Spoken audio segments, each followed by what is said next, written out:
Minimal boys എന്ന ഒരൊറ്റ cinema കൊണ്ട് കേരളക്കരയാകെ സംസാര വിഷയമായ ഒരു സ്ഥലമാണ് ഗുണ കേവ് എന്ന് പറയുന്നത്. കൊടൈക്കനാലിലെ ഗുണ കേവ് അറിയാത്തവരായിട്ട് ഇപ്പോൾ ആരും തന്നെ ഉണ്ടായില്ല.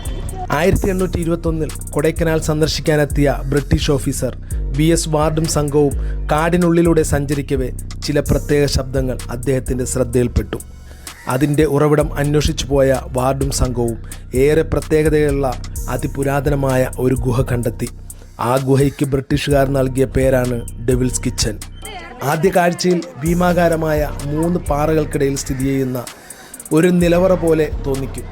സമുദ്രനിരപ്പിൽ നിന്നും 2230 മീറ്റർ ഉയരത്തിലായാണ് ഇതിൻ്റെ സ്ഥാനം. അതുകൊണ്ട് തന്നെ തണുപ്പും മഞ്ഞുമൊക്കെ നിറഞ്ഞ കാലാവസ്ഥയായിരിക്കും ഗുഹയ്ക്കുള്ളിലും പുറത്തുമെല്ലാം. സ്തംഭാകൃതിയിൽ കിഴുക്കാൻ തൂക്കായി നിൽക്കുന്ന 2 പാറകളാണ് ഈ ഗുഹയുടെ പ്രവേശന ഭാഗത്തുള്ളത്.